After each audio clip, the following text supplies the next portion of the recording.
FM kolla femina samba fulani muga ani kele o ya rabbi yama ala ko surangu ikado samba fulani muga amin o munta kele kado ka fulana ko ya yele lo ro ma dabla mani dotlo la e do jon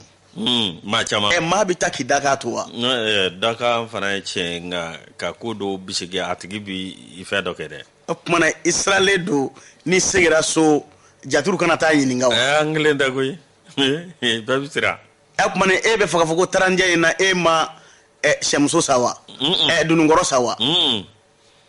taranja nana eredu wala ayanga nyana jeke ntaraso alente kere flekanto mobile bolila non okay abu fo de ma ko fidélité tardini wallahi jaye ne dongo bi do yusu kalame bo fo ko wala nyimando ikado radio partenaire ambu bela jele fo ko temina njala samba fla ane muga ani kele antige diranyo ma chugo mina bunyani karama konnana ikado samba fla ani muga ni fla ikado ala ko sangorota di ambela jele mo an kafole kato sanga ani watu bela jele la wala sabaro kase ka sabati ikado malikono len malikoka groupe de nouveau ale a bolobo ninga di ikado radio partenaire ma kawani ka fe radio bengani radio dame be abarakalaw ni kado alame baw amu foku wala nyimando radio dambe jijeni kaw fe jijana ka chedo ambu foningi wala nyimando ka timina jano ka wulika jola radio yara ko si samarala benga jangine ka fo bada foli danti foli mina benga jangine kama e folone jangine ni ay wele odu petit jangine ngoni jangine morso ngani benga do jangine mego janjo ayra na dinge bes muli kelen Yusu kono banu iya isa sarandanu na radio yara ko barakala fo ku wala nyimando radio faso kanu wele sebugula kolo karumna ka cedo ame kolo karum fo ni watina ada teru asinju na balmo amu bela jele fo ningu wala nyimando ikado dante fo le na manyina flam soko o Yusu buguni kungala me ba amu bela jele fo ku wala nyimando vie na ka cedo amu sokoro wa nyimambe ba fanta dem frabola do amba fo buguni ka fe ikado dante fo le na Yusu nambora mimbe talike naro FM na mamtu malina ka chedo ku fo ku wala nyimando radio danaya abeka do ka fo ekenyeba ko fo bujalo ama foninga awala nyimando yankade FM mimbe talike MC la joie anaka chedo masakorokro ama fo ka awala nyimando ni watina ka do edanti folimina ni watina Yusu na yolo fo ambe jonga ka FM la me babela jele fo yele mani ka ile mani ka fo ku wala nyimando Yusu tiendugu la me bo karedi konnana amadi danyo na ka chedo jura ka fe amu fo ku wala nyimando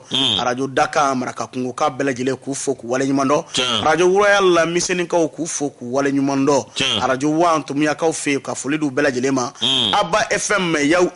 yuwaru ame yuwaru ka bela jele fo ni wati na ninku wala nyimando radio Domba FM ka karanga bela jele fo ninku wala nyimando zumana be ka keita na baranywa bela jele genye ka lamebo MC na ka chedo aka directeur ama fo ku wala nyimando fana ka fe garba be amanyina murbu ko van ambe ubela jele fo ningu wala nyumando ukatimina janu ka vulika jola sanga ani wati radio islamique abeka do Yusu jabi kologani ka wala nyumando bela uka bela jele Ndiba FM ale beka do ka fo katini wati na falaje ka barakala bela jele fo ningu wala nyumando Zoom Africa alesko na ka chedo wala sana sisoka mafu ka wala nyumando anaka chedo ni wati na sebeni ngoro were dala usoko mbana ame fulini tamni takanyesu ubela jele mo ukatimina janu ka wulika jo sanga ani wati radio nyeleni segu ka ofe ka segu ka ofo ningu wala nyumando ukatimina janu ka kajola arajo fefe be no so mana ni wati na Yusu kanga fulibu ye ko sankura here ko ala ka shura mbela jileka o mamu me ka naje bololo sanfe no be ikado réseaux sociaux ko fo amu bela jile fo ningu wala nyimo Traoré marhaba ne ko groupe ne bayindu bantoro sitala ibenga foli fo aye ba danti folimina tefla afla ta kane yere be wala bramzo ladri ambavo ka wali mano la josi ne ko karafe abe mami molobi oye Fusendao arajo kunda Fusendao awo nde modedu l'enfant de Kifos ile ngo bami bengadu wa o moge ya contraire Bami benga do de. Mo gero. La josi. No bora l'enfant de Kitakuru de Bodofo. Sedna Marketa. Le joli garçon. Réalisation na. Zede alebe difula. Jamadugu kumbo kefa. Alebe ka angoloshi. Joli garçon. Yate awa keita. Amba foka wali mando alebe reception na. La josi awakado antna blada grina. C'est quoi be la gare tia fofolo. Ere kanga ya fale yini se koroba fe. Ale ni nyana melegani.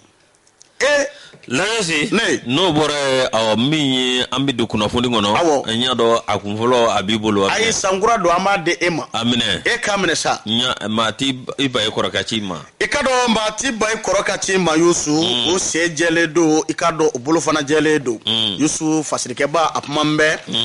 femi ndala ni watina antita kalango kadara konwa na antara e ikado loholdun cha mandara so ko gerevu kle duru bonyongo barabla adamne na be lokol metru fe ko kurakun fasirike ba ko lokol karamogo be fe minyina ko ale de ma ko article 39 yusu hal nasro kunungo oni gouvernement e siga fo boloda yusu jumado ye siga fo fana boloda oni duye jate mine ke siga fo fana be ka ke ashini sa babate ka be amanya mingo ikado ka fo siga fo konnana ko ni nye ikado o village menga yusu maseka ben vola o fasirike ba ko ku ya bo adogo koro no bi tali ke siga fo mi na uyajo betari kachila na lokol karamogo ko luta blatin fiu minye ukadu sumakasa ku na jira jemala o koroma suru ye so madaina ikado ka fo faso aleka lokol so mumbe nuba wele ko école publique yusu chama ngono okol do ndara so do barete leri keme aleri mugambo nyongo ka damne bi taratala o barabla de bisena ko minye ni ko imbela jele ko ni abe fengele no fe lokol karamogo ikado ka fo article 39 kundiru mo ukara ka obo ubolo akoni mesa la okoko ndala lokol karamogo be fe meno fe b kuma tese ka kemi re la fiefio o article 39 yusu abse ka lawole ya chuo mena obe soni sigo okoka de o de koni kemme gbele b lokol karamogo ni gouvernement ni nyuanche gouvernement alebe ki soni sigi fe menga okoko primu ko ga do far oka nga lokol karamogo ko luklote foila article 39 ale la wala le ko na la wala yala o de kan olumo bolu bla minen kerengere ne ngono mimu nafa kosobe nga ka do fara ka do primu nga o wal ma ka keta o olukloto shila ko olu nyembe fe mina e ka do fe min kunduru mo nu kun wil ka jo ka sanga ani wati akodala nu klara ko mine ula fo ka la wala ya mo mali fanda ani nani bela jele uteka benfola sigafo bike sanga ani wati ubina sigafo bolda oni nywanche no tibo akoko ndala ube nyon sama fenkele mina otebo anola yusu amanya miungo olukonungo minye ikado ka fotikeno blackero olufa kalo kleta ani woro aktegeno bla mingero olufa ikado october kalo la yusu samba fla ani ikado ka fota ani woro wati no oyo lokol karamogo munjera ninga yira ka fo oluka la yinu kase ka sabati ninga ke kulu belebele ba yusu no uye ikado ategeno blake olu de ko fo akase ka lawalya no ko ni make aka nona yekoi bar sabula oluna barabla ko ni ko boloda utada odoroma koi kuna la nyini ka do ka fo kayre ma fana fe oluka farauka wala sa ka nyini fo ngase ka sabati wala sa ka barabla ka ikado fambela jele fe yusu oni watina lokol so ko ni chama ndatuguna meleku do warate koi fo iti senani gervu konde lokol karamugo ko luka article 39 akase ka lawalya au gouvernement ko ikado ko ka ko lubisa minge ko e ka do fara ikado primunga abana o ko ngembe gbola e bi sama li dabla bali mingembe barabla e kle durubo nyongo abidamne bi so madaina ndesani yusu BST ale ka fasiri do ko ale bi ko gbola be ka fara gbola ka lokol karamogo be e ka do grève la kle duru ko wala sa oluka article 39 ko foko la waliadi les anciens en grève de 5 jours pour l'application de l'article 39. Crise scolaire. Adam na ko kurakun. La yosi alaka jismaga furai amago tani shila amago be beni kila beni kila de la yosi ambi sebenda sebemi namata oti dore la yosi awekado minyi dili info alep manedo e be dilikaw fo de dili e fo te ta to sila ni ma dilikaw fo dili ame dilikaw fo dili dugudman do de islam dugubado karamogo baw olu bora dili ko ka do ganye ma ame dilikaw fo là c'est assise minye tribi de quel ansa Tombouctou minye awikado yesi kat le saba sigi ka barake baro ani nyanye Kagle jagabo la josi awekado minye uye tablo jamanda o minye ukoni ajara kafo olu mogo be ani kiliya minye ani arbadeya o de kado olu ye ambele jele kaje ka kiliya minye ningera 15 asa olu ka ni laje bain akera Tombouctou la josi awekado minye nyera la be ni kiliya sira nyini ndo be minye armadon anga lafia lakana okana ani kado bele jele ka kekelenye la josi awakado mi tribi kel ansar ni olu be Tombouctou Tombouctou ni ale kofo ibe awakado duguba kofo ibe dugu abami ndogondo me anga targu la ibo fo la josi ikado ni mali era fora do be se Tombouctou mali ikado la josi ni la je ngonna nasa minye awakado ma bacha man jamana ngono olu kumbe kene kan minye awakado Abdul Aziz Aga Mohamed ani ikado Ahmed Dinasser la do temena kabwe minye gouverneur de la région de Tombouctou Bakoum Kanté ani awakado président de Malien Toukour de Malien Toukour no Ibrahima Diawara lame nokal mi awakado no be Kidal ani Mohamed Ag Intala ani kado awa menaka olu awakado dugitikila ka munu ni dinetikila mo be ani Baja Aga Mahmoud Bajan Ag Amadou la josi ani conseil national de transition olu mop mekanekane ani kado awami yuka sokonu ka dongo damaw ani anga dametigu la josi o ma nyama munu be la josi nu bela jele mekaneka mi awakado pumala sigilasa mi awakado laje kun dore ben kele obsaka sebati chuko mina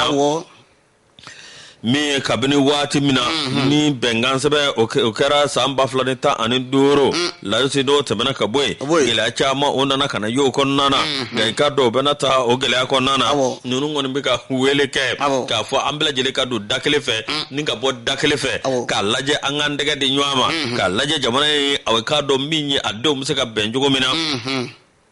la yosi awakado ubo de nyini le sababa nyongo la yosi awakado ni pumay batriledo Abdullah Majid Aga Mohamed Ahmed Nuba Olekol Daser ale koni awakado minye nyere la aye mention spéciale a ikado minye awakado gouverneur no Tombouctou gouverneur no tebana kabwe Bakoum Kanté Numuge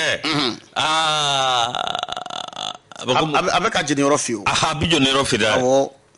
Nancy no bore awakado minye a gouverneur fo ka wali mondo abe wuli ka jomina no bore awakado minye Malien Toukour o ma nyema Burama Diawara ayo fo niko wali mondo ka jira ka fo minye awakado sanga ani wati o koni Malien Toukour anaka délégation kungo na bike korom marabulula ikwaro kungo na be Tombouctou awakado nungo ni bisi akenega minye awakado kene yanga bi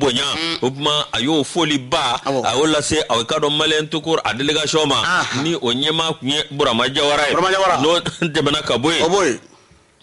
minye ministre uyo fana foku waliman do no temena kabwe minye awakado mama be munumbe mu délégation munumbora Libi munumbora Arabie Saoudite munumbora awakado Mauritanie a ikado awa minye abela jele nana kungele ne kama minye beni keleya obseka sabati aunga jamana kono chugomina minye ani yirwa sira ani soro sira minye anga nyeshoma nganse kato la chugoshila nama awakado minye manga obwani nyanje na mafunu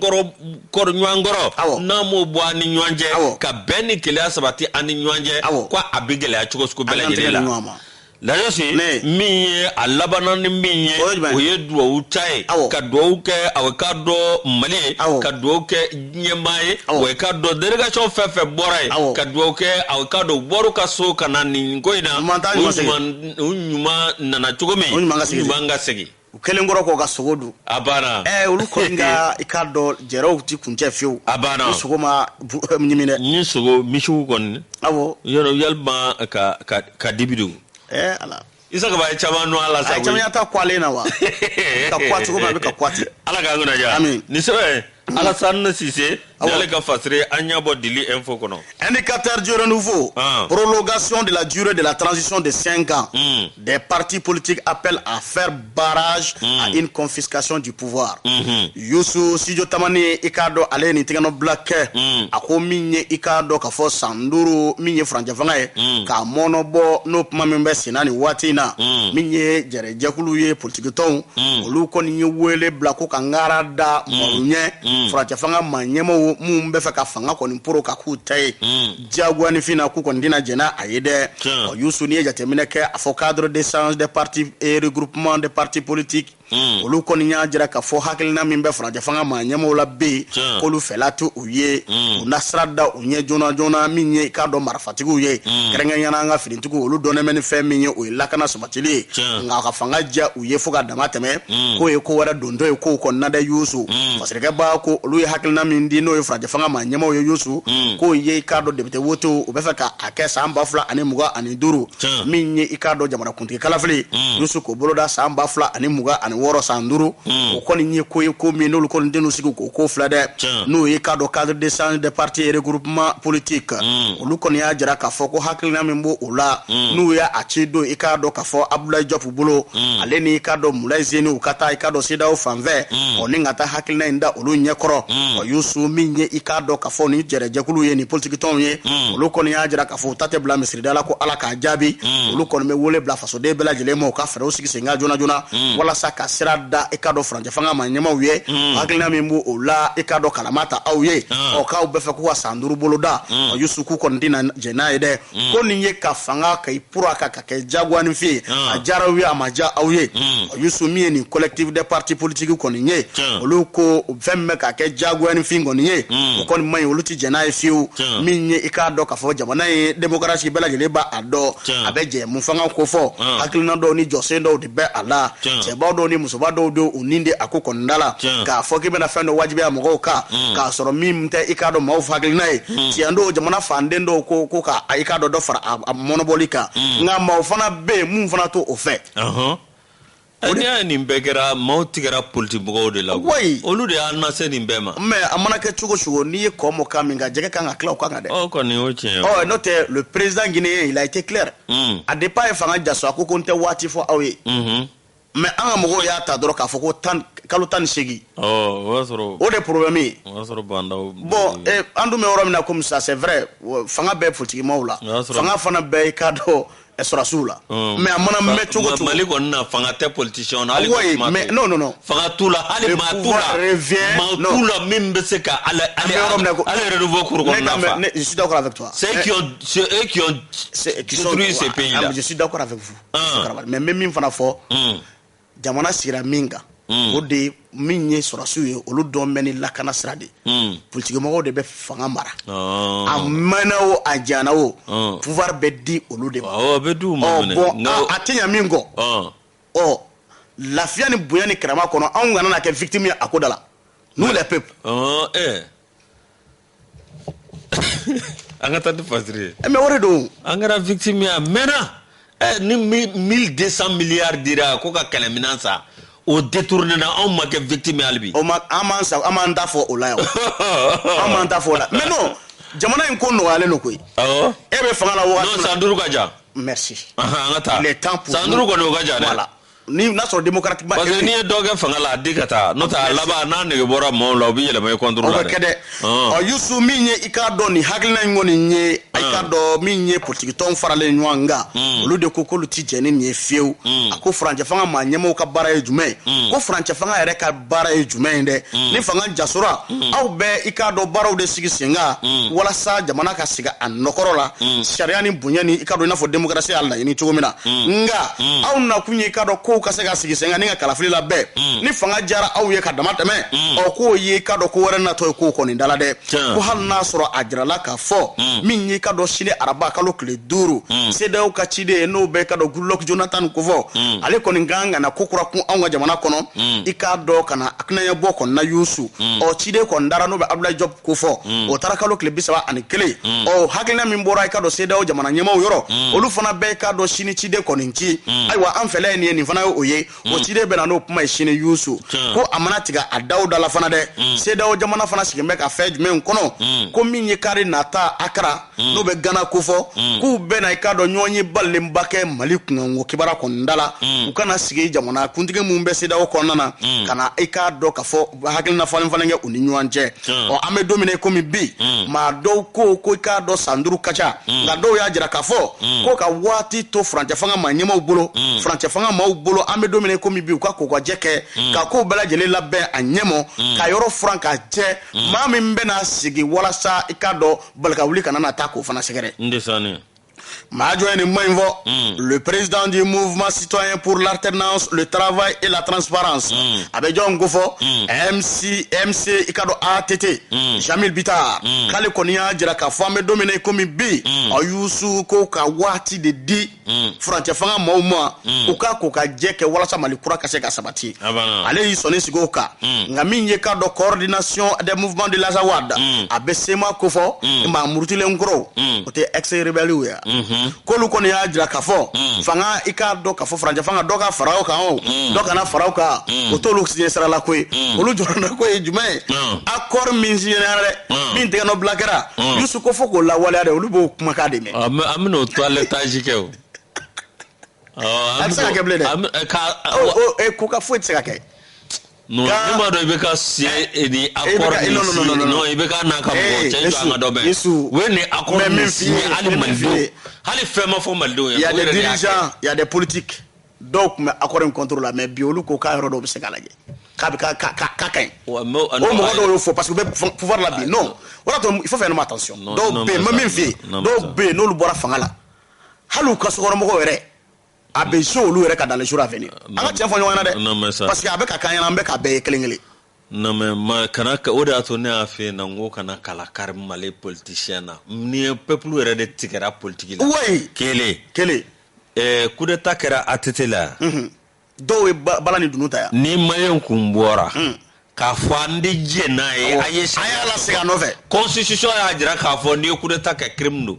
mais ces mêmes gens et qui se voient opposants ou bien quoi olu de tɛgɛrɛ fɔ a y'a kun ka tɔgɔya nɔfɛ kuluba u bɛ boli ka taa a y'a fana nɛgɛ ka t'o nɛgɛ k'o janfa k'o di o kɛ maani ye k'o bila ka taa o taara n'u ko sɔnna ATT coup d'état tɛ kɛ ATT ka sigi a nɔ la ka bɔ komi an bɛ dingɛ min kɔnɔ bi an tɛ bila Turki y'a kɛ cogo min komi Burkina y'a kɛ cogo min ka transition na coup d'état tun tɛ kɛ Mali la bilen mais o wagati a diyara dɔw ye IBK ni fɛnw olu tun bɛ opposition na a diyara olu ils ont applaudi ni coup d'état kɛra IBK la o tɛ diɲɛ wuli ye koyi parce que olu de y'a accepté sinon ni politique fɛn dɔw bɛ yen politicien bɛɛ bɛ fara ɲɔgɔn kan de k'a fɔ an ti jɛ ni nin ye jamana sariya tunba sɔsɔli ye maintenant aw ye tɛgɛrɛ fɔ parce que aw ka intérêt bɛna y'a la mɔgɔ bɛ fɛn fɔ aw ye Mali ko tɔ taara o de koyi ka o de y'a to ne tɛ jigin sɔrɔdasiw la koyi n'a gɛlɛyara ni coup d'état kɛra kɛlen IBK la e k'a fɔ k'i bɛ dɔ ta ko k'o sigi mais ne bɛ siran min ɲɛ n bɛ k'o de f'i ye Youssou sɔrɔdasiw ta ye lakana de ye o ta o lakana o tɛ lakana sira ye transition na dɔrɔn ne bɛ ka siran min ɲɛ ka transition kɛ ka taa joona merci a banna o ka ɲi olu yɛrɛ ma a banna sinon ni politique wɛrɛ nana sisan i ye min kɛ mɔgɔw la o laban n'a fɔ k'u b'o sara la mais maa tɛna bilen k'i bɛ politique kɛ ko ka dimi o maliyɛnw na an bɛɛ ɲɛ b'i la non o yɛrɛ bɛna kɛ i bɛna ni san 5 don mi mandat san fila ni ma wala ni ma ju fa anju ɲɛnabɔ ni ma ama sira ye am se k'i dɛsiti peuple yɛrɛ wala o de kan ka na constitution kɔnɔna na o kan k'olu de ka réforme sigi sen kan Yusu min ye ka dɔ sema maaw ye kɔni ye olu y'a jira k'a fɔ ka dɔ fara farancɛ fanga kan o ka dɔ bɔ a la o a kɛra kalo 6 walima san 5 o olu tulo tɛ o tɛ foyi ye olu ɲɛkɔrɔ koyi olu hakili bɛ fɛn min na bi min b'olu nafa o de ye ka dɔ accord min tigɛ n'o bila kɛra o ka se ka lawaleya o k'an bɛ don min komi bi Mohamed El Mahamoud Ramadan Yusu n'o ye sema i k'a dɔn a kumasɛntigi ye ale de kɔni ye nin kuma in kɔni fɔ a kɔni y'a jira k'a fɔ fɛn min fana bɛ senna nin waati na farancɛ fanga ma ɲɛmɔgɔ fɛ k'ale man dala cogo si la ni CEDEAO maaw bɛna sɔn a ko ma k'u laban u ba ani ko in kɔni ma ko ni ko wɛrɛ daminɛtɔ ye ko kura kun jamana in kɔni kɔnɔna na i ka dɔn studio tamani olu kɔni ye nin tigɛ n'o bila kɛ an bɛ min ɲini Yusu faso kɔnɔ bɛɛ ni kɛlɛ ka na su a ye taa lakana sira kan politiki mɔgɔw a y'a jamana in basigi walasa bɛn ka na a bɛɛ ta anw bɛ nafa ni sira fɛn fɛ o k'an bila o sira kan koyi ala ka nguna ya lajɔ si an bɛ le combat ni ale ta min ye awakado to benbanbanchu a caman bɛ awakado kunkolo caman olu bina min ye novembre tile 28 décembre tile 28 fo ka taa se tile 29 ma an ka faamaw olu ye wulikajɔ kɛ wulikajɔ i ka dɔn awa min ye jɛkulu min bɛ yen no gati i ka dɔn GAT lajɔ si aw ka dɔn min ye u ye farapu kɛ fa an ka aw ka dɔn wolomasiri tabaw ye farapu kɛ min ye tufima min bɛ yen n'u b'a wele ko subɛ n'o bɔra yen i ka dɔn ani sayi n'o bɛ aw ka dɔn bankasi fɛ i ka dɔn nin farapu la sa min ye banbanci aw ka dɔn min ye maa caman min ye i ka dɔn u y'olu fa n'o tɛmɛna ka bɔ yen min ye aw ka dɔn tiɲɛ yɛrɛ la kabini aw ka dɔn an ka avion kɔni nana min ye aw ka dɔn an ka larbe kɔni bɛ wuli ka jɔ la u bi dasili la fa bɛɛ lajɛlen fɛ layosi i ka dɔn aw dasili min don k'a fɔ an bɛ taa aw ka dɔn ka fɛn de don wa ayi u b'aw fa yɛrɛ de koyi layosi aw ka dɔn o de kɔnɔna na sa min an ka wolomasiri tabaw ye min ye aw ka dɔn nin baara min kɛra o kɛra sababu i ka dɔn terroriste caman bɛ yen dankari la olu la n'o tɛmɛna ka bɔ yen u ka bolifɛn caman i ka dɔn u y'olu tiɲɛ o ma tɛmɛ ka bɔ yen lase aw ka dɔn lakana sira la sa min ye aw ka dɔn kabini waati min na kɛlɛkɛminɛnw aw ka dɔn n'olu nana n b'a ka kɛto n'olu nana lase o kɛlɛkɛminɛn o kɛra sababu ye min ye aw ka dɔn an ka wulikajɔ ka bonya dɛ o de kɔnɔna na sa min ye aw ka dɔn an ka armée min ye aw ka dɔn ani polosiw lajɔsi aw ka dɔn aw min ye olu kɔni u bɛna taa aw ka dɔn k'u kɛ aw i n'a fɔ aw ka dɔn armée o ye ko militariser Musa Tarawele ka waati la o tun bɛ yen mais démocratie de nalen olu y'a démilitariser tariman va mun ka bɔ minɛn kɔnɔ ka bɔ aw ka dɔn finitigiya minɛn kɔnɔ lajosi o kun ti dɔwɛrɛ walasa aw ka dɔn min ye ni nin ko bɛɛ lajɛlen kɛra lakana ka sabati a bɛ kɛ sababu ka dɔn jamanadenw a bɛ da aw ka dɔn ka suna ko ɲuman lajosi an bɛ taa an ka ciw la taa ni ka segin an b'a kɛ nka min ye aw ka dɔn fɛn min bɛ yen n'o kɛn bɛ aw ka dɔn ka maa caman gba i kamana o ye transition aw ka dɔn a waati ko ye min ye CEDEAO maaw ye ka dɔn olu kɔni a ko dan bɛ olu ɲɛkɔrɔ wa min ye tiɲɛ yɛrɛ la min ye aw ka dɔn a ka lajɛ hali bi an ka jamana an ka bɛn kelen kan walasa an bɛ se ka taa kalafili la ka sɔrɔ gɛlɛya ma jamana in sɔrɔ ko bɛɛ lajɛlen ka kɛ walasa aw ka dɔn lakanabaliya o bɛ se ka kɛlɛ anw ka jamana kɔnɔ cogo min na ne ye nin de fɔ non san 5 u ka lajɛ bon comme u y'a fɔ ko kalo 6 fo ka taa se hakilina de bɔra ka bin mais mɔgɔw bɛ k'a sama ka taa yɔrɔ ma ma so fana ma fɔ u y'a fɔ ko kalo 6 hakilina de bɛ yen hakilina bɛ a n'a a kɛra o tɛ ɲɔgɔn ye CEDEAO bɛ se k'a fɔ parce que n'i bɛ 40 ɲini n'i bɛ 100 ɲini i bɛ 100 saba fɔ o y'a kɛlen wɔlɔfɔ a b'a tarima ka to 100 la wɔlɔfɔ sani voilà tariman b'a bolo Lasini Kulubali ni ale ka fasiri an y'a bɔ le combat sinon fɛn fɛn bɛ jamana in lafiya an k'o baaraw k'an ni ɲɔgɔn cɛ bɛɛ b'a dɔn après cette transition la Mali kura bɛ yen bɛɛ b'o dɔn ko wɛrɛw bɛ yen Mali kɔnɔ i n'a fɔ san tɔw la an kan ka fɛn mun ye san 10 ɲinan kɔ san 5 ɲinan kɔ Yusu san 2 laban in kɔnɔ an y'a bɛɛ lajɛlen ye Mali kɔnɔ yan an tun b'a mɛn de ko Musa Tarawele ka waati an tun b'a mɛn de ko Modibo Keyita ka waati mais ninnu bɛɛ lajɛlen kɛra an ɲɛkɔrɔ sisan ɲɔbilenni san nin kɛra nin san nin kɛra mais a bɛɛ lajɛlen kɛra ɲɛna a tɛ ka fanga dafirila ɲɛna i bɛ ka fanga dafirila ɲɛna ko mun kan ka kɛ san 10 ɲinan kɔ an y'a bɛɛ nin san laban kɔnɔ mais mun kɛra a dɔ kɛra ten sa an ka taa sugu la Yusu an bɛ kanubaw fo k'u wale ɲuman dɔn Yusu min ye i ka dɔn Sirifukɛ ye Alassane i ka dɔn Ayidara club faso dɛmɛ Yusu ma ɲɛma a bɛ fɔri la nin waati na la Guinée an b'a fo ni ka wale ɲuman dɔn ko Ala ka sugu diya an ka musokɔrɔba ɲuman Aja Kaɲa Sanogo a bɛ zɛrɛni na nin waati na an b'a fo ka wale ɲuman dɔn an bɛ ɲa ale bɛ i ka dɔn Kayiba Jabate an bɛ Kayikaw fo wale ɲuman El Hadj Bon lajasi an ka taa sugu la kiri tigilamaw i k'a dɔn a najɛ u ɲɛkɔrɔ n'a sɔrɔ i k'a dɔn laɲini min kɛra a ka sɔrɔ la don b'a fɛ n'a sɔrɔ fiɲɛbɔda bi d'a ma walima n'a ti d'a ma Yusu kabini i k'a dɔn kalo tile 6 Desamuru kalo san 2021 Dr Umar Mariko Sadi ma ɲɛma Yusu a minɛnen bɛ ni k'a don kasobonba la Yusu dɔ wɛrɛ tɛ k'a kɔni ye nɛni kɔni da ka ɲɛsin Sogɛli Kokala Mayiga mɔ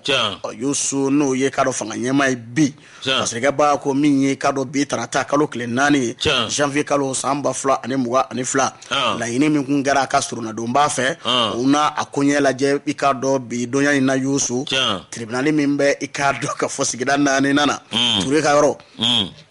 Yusu o dɔgɔkun tɛmɛnlen laɲini kɛra laɲini kun ye jumɛn ye walasa Umar Mariko a kun kana se ka 31 kɛ kaso la nka fɛɛrɛw i k'a dɔn u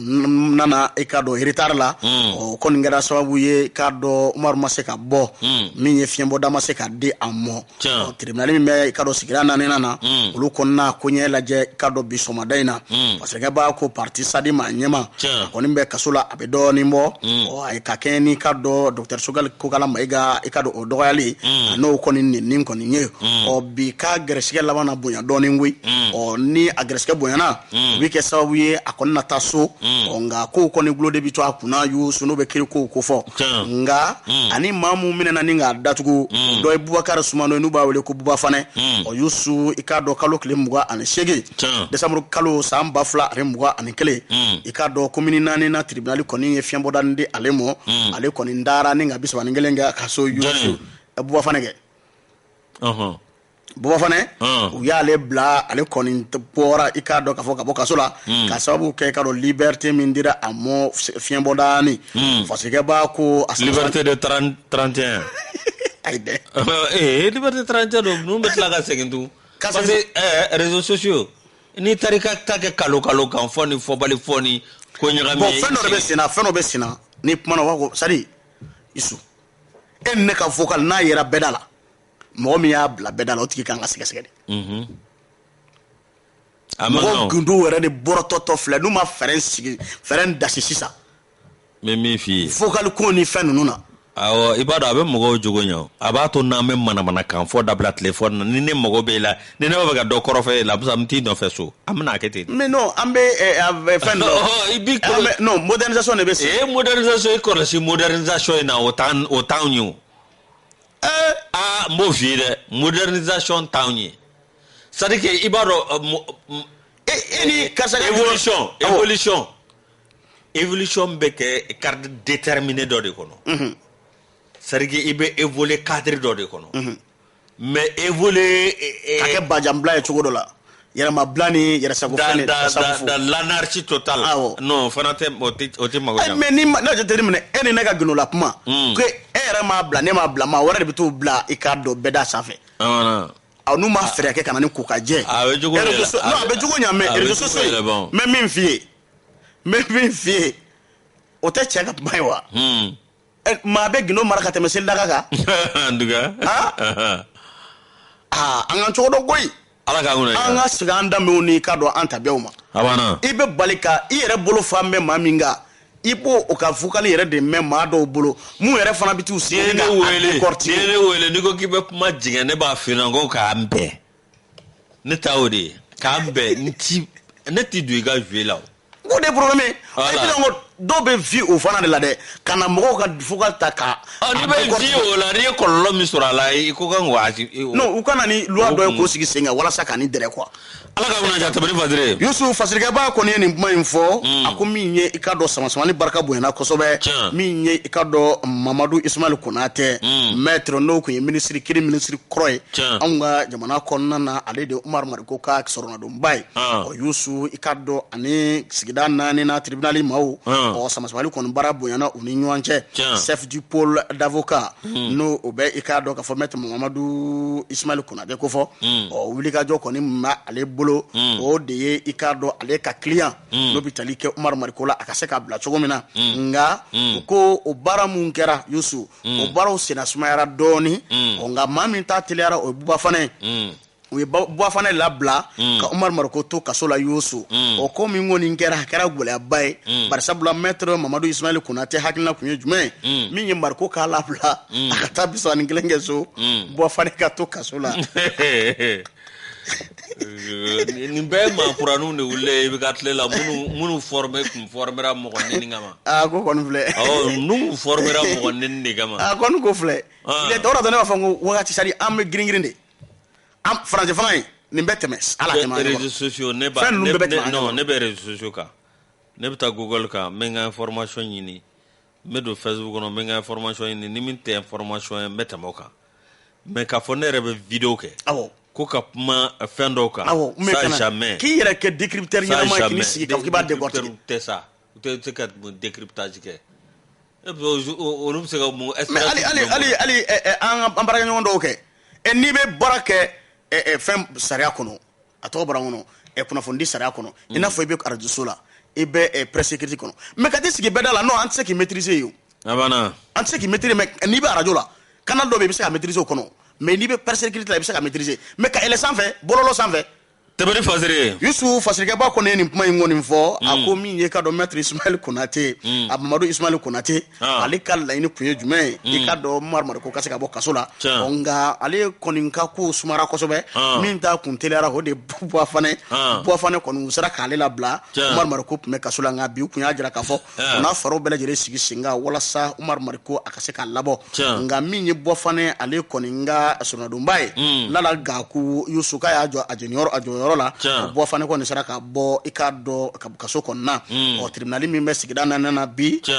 u ka dɔn Umaru Mariko k'a ka ko ɲɛ lajɛ yalima n'a bi fiɲɛbɔda bɛ d'a ma walima n'a ci d'a ma yan'o fana cɛ a teriw a balimaw n'i ka dɔn a sinjiw fo ka taa se i ka dɔn k'a fɔ a baarakɛɲɔgɔnw ma olu bɛɛ lajɛlen farala ɲɔgɔn kan politique tɔn a maa caman u ye hakilina jumɛn fara ɲɔgɔn kan o de ye ka na sigi k'a fɔ dɔ wɛrɛ tɛ Umaru Mariko a n'an ye tu tigɛ san 1991 o k'a ye wulikajɔ mun kɛ ani maa mun y'o kɛ ɲɔgɔn fɛ o dɔ y'i k'a dɔn Jigiba Keyita n'a bɛ wele ko PPR prêt pour la révolution n'o ye k'a dɔn parrainage i k'a dɔn ale tɔnden dɔ ye o ni maa caman fo ka taa se i k'a dɔn Kawoji mɔ ale ni k'a dɔn Mamadu Yusu Bacili Rasbach olu bɛɛ lajɛlen farala ɲɔgɔn kan ni ka kɛ jɛkulu kelen ye ko Umaru Mariko a ka se ka bɔ i k'a dɔn nin gɛlɛya kɔnɔ o de nin y'a ka fasire bita ye n'a bɔra da min fɛ Umaru Mariko ni fiɲɛbɔda dira mu an n'a lakali n'a ma se k'a lakali gafe la an n'a a ye i k'a dɔn k'a fɔ kunnafoni la k'i k'a kɛnɛ sa walima i k'a dɔn grand soir kɔnɔ o de n'i y'ale ka fasire an ye min bɛ indicateur journaux kɔnɔ indicateur n'i y'ale bila indicateur kelen ne b'ale ta min ye marché min n'o bɛ tali kɛ sira kan sira min n'o ye Sadio la ani ayiwa kibaruya sɔrɔla sisan ko Umaru Mariko k'u y'a bila dɛ a bɔra an kɔni ye kibaruya sɔrɔ sisan ko fiɲɛbɔda dira ma an k'a to yen an ko fiɲɛbɔda dira ma Umaru Mariko vient d'être libéré provisoirement jɔn y'a f'i ye bɛɛ jɔn bɔn bolo fɛn kɔ kunnafonidilaw ka maaɲamakɔrɔ ayiwa voilà ka fiɲɛbɔda dira ma n'a kɛra ale de ka bataki bɛ yan an bɛ yɔrɔ min na i n'a fɔ sisan n'an b'a kunkanko kibaruya kɔnɔna Umaru Mariko i k'a dɔn ko fiɲɛbɔda dira ma nin waati in na nin nɔngɔnin yɛrɛ la sisan Bismillah. Lajo si awakado minye ni marché min flani no be talike sajola ani sumalaka minye parti munum be jakulu munum be ikado awabinyo olukoni no lu fana kambo ni suko no fe la su olukoni fana kembe awakado minye ka laje ikado ko akakeje ka waluna tafo adana gwe la su awakado sajola sumala la su awakado minye ni ngoe ni ma nunu ngoni bela jere wuri ka joke nga ikado dibidibi yera koina na manya okera awkado oluko ntara katu tabla minye ARMMDS ni awkado nyere la ikado awminyo olutara katu tabla onyegorode mi awkado mamunu be nolu manje na chugo shila minye ikado awminyo oluko ni ukado madore kede kuyolu blakata awkado DFM ga rola minye ministère de transport et des infrastructures dans ce avocado ni wale mi vleni ikado ma chamambe avocado lu jigila tigera ni tabulu mi avocado mamunu be nolu be ni ngoy nyema nolu be ni sukublo nyema la su ikado olu ma dimina ukorode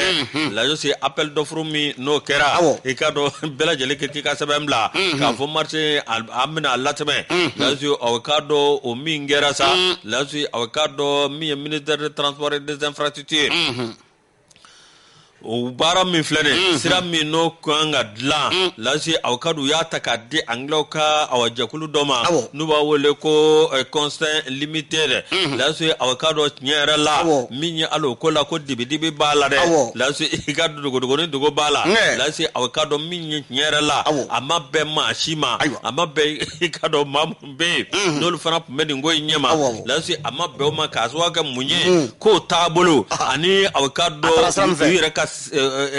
wire ka fola marché awkado alate mena chugomi lasi awkado amate menye kono wa binye gele abaye ikado awaningo ina lasi awkado minye jamana bara chakela do erede lasi awkado wode be ni nyaga min bela jele nyama amai o miye awkado wati mina nunu wulela miye awkado tarakata aw miye adira munuma ko ni awkado doche flade blade yazi awkado ashini shitekeleje miye awkado million bangido be billion kemesaba ikado kontara bla o bangi kono miye considering limited ikado aw minyo oluyo bla o kono o miye awkado procès verbal fla yazi awkado tribunal de marché britannique mi avocado billiard temps ani shege là si avocado aw minye ko tout taxe confondi wo bla usugu fe belajili awo minye avocado dora be yo bla hors taxi la minte ama hote sara kono ke minte sare shite sara kono lasi a flashi lasi ikado aw miye ni Israel dibidibi be ni ngola miye mamunu be no lu majena choko shila oluko ne wulika jo suko bela jeleke uko ku na dabla miye ka fo kadira angloka aw société ma otere lasi avocado tebera choko mina suko tebena choko mi ikado tebe suko blo tebena choko mi c'est miye atebenu ni nyanja choko mi la su ode makke sharia gano wa kado sharia ma batwala wa uluma jena bi uma jena sini ulu wulika jo minge nu taraku ulu blakata awkado DFM ngarola kasoro ikado awaminyo ota a kotigero wa minye awkado DFM faraka mau ikado ulu maniso jani ngola ne ko temena chugomi ani katlaka ulu bla aw masaka ko kri la su ko ulu blakatu fe la su awkado ulu fana o istrawara ningo me flere la su awulika job ene no bi ore ko nana mi awkado ni ma ko folo yi mi olu ko ni ajira ka fo olu ma jena chugo shila wa mi awkado olu tiso wa mi akokara dibidibila ninko me flane marché me flane ni adira awkado constant limited ma la se awkado nyere la la jika madi shariaka akera awadidibi mi awkado sur la base des fausses déclarations tariman va mun o ɲami siraka o min ye a kɛra min ye ɲami siraka a ma kɛ tiɲɛ kan min ye dibidibi caman yera la min ni ma kofɛlenw ye olu kɔni y'a jira k'a fɔ olu bɛ min ɲini ministre fɛ n'o ye aw k'a dɔn madame Danbɛlɛ Badina Sisoko ye mais aw k'a dɔn wulikajɔ ka kɛ walasa nin ko in ka jɛya nin ko a ka jɛya bɛɛ lajɛlen ma min ye a ka kɛ sariya kɔnɔ wa a ka fɛsɛfɛsɛ olu b'o de ɲini ala k'an kunna ja affaire à suivre ndaw Yusu y'a f'i ye ko Umar Mariko docteur Umar Mariko nka kana bilara ani Bakari Kamara i ka dɔn u ka sɔrɔmadonba n'o bɛ maître Mahamadu Ismail Konate kofɔ ale de kɔni ye i ka dɔn ni laseli in kɛ a fana ye mɔgɔw fo ni ko wale ɲuman dɔ baara kɛcogo ɲuman na ani kiiritigilamaw olu ka faamuyali kɛcogo ɲuman Yusu Umar Mariko a bilara ale ni i ka dɔn Bakari Kamara n'an bɔra o dossier kɔnɔ an bɛ don i ka dɔn Segu n'an taara Segu a Yusu ni ye baara ɲuman kɛ i kan ka fo ni i tanu a ko dala an ka i ka dɔ cɛba dɔ tanu dɛ fasirikɛba a kuma bɛɛ n'o bɛ tali kɛ Albert Kalanbiri la a kumana fɛn min ka o tɛ dɔwɛrɛ ye a ko min ye min bɛ tali kɛ groupe de presse radio Sikɔrɔ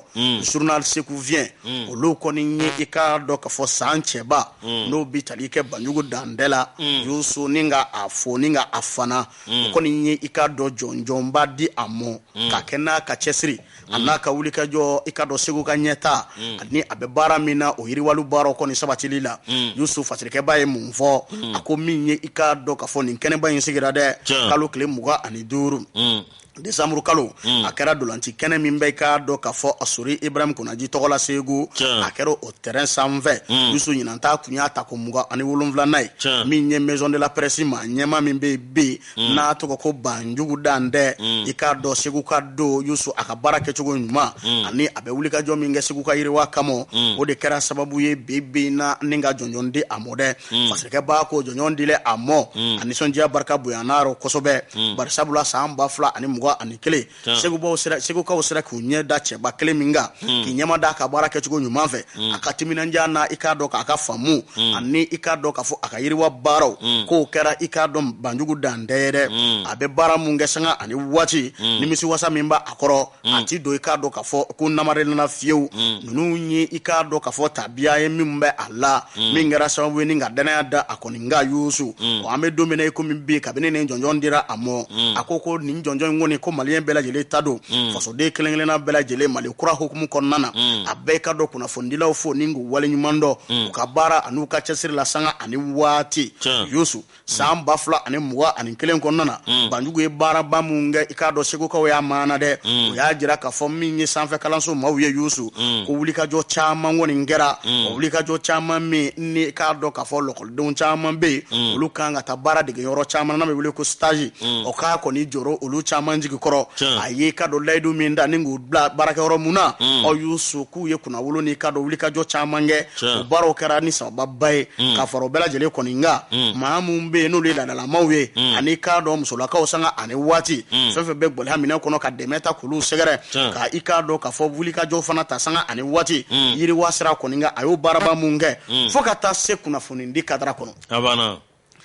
i ye ko bɛnbali kɛ kunnafoni kadara kɔnɔ a kɛra cogo cogo Banjugu n'i y'a kɔrɔ a b'i jaabi Yusu n'a bɔra kalama a bɛ wulikajɔ kɛ ka taa a kɛnɛ kan Yusu nin ye kobaw ye koba mun ni Banjugu y'a kɛ sanga ani waati ka dɛmɛ don kunnafonidilaw ye jisanko ta i ka dɔn ɲina san kɔnɔ formation caman bɛ ka dɔ fara dɔ kan lakɔkɔli n'a bɛ wele ko renforcement de capacité o baara caman kɔni kɛra gɛlɛya caman fana tun bɛ i ka dɔn Segu ligi kɔnɔ ale n'i ka dɔn fédération malienne de football Yusu ni dun ye jateminɛ kɛ Banjugu y'a jeniyɔrɔ fi a ko bɛɛ lajɛlen kɔnɔna ninnu ye baaraba ye min mina maaw hakili fɛ kosɛbɛ o de kɛra sababu ye Segukaw y'a lajɛ ka fɔ an ka den min bɛ yen n'a bɛ ka Segu kunna wolo an t'a bila tan koyi an bɛ jɔnjɔn de di a mɔ walasa donna nataw la maa wɛrɛ ka se ka ɲɛbɔ a ka baara kɛcogo ɲuman fɛ o b'a jira k'a fɔ a kɛra kunna wolo ye anw bɛɛ lajɛlen mɔ min ye Banjugu ye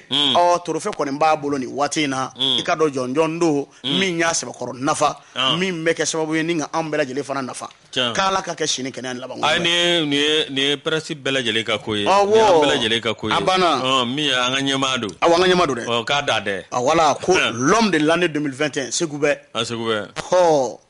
donc n'o kɛra kasabi kan ka di masa dɛ an tɛ tila ka taa Banjugu fɛ o don dɛ wari tɛ dusukun na wari n bɛ taa wari t'a la dɛ hali ni wari t'a la an bɛ taa foli kɛ ne kɔni kabini Maliki bɔra Burkina ne n'a ma ɲɔgɔn ye n'u y'a fɔ a ɲɛna ko n ka malo banna Isa Kaba fana kabini ale fana taara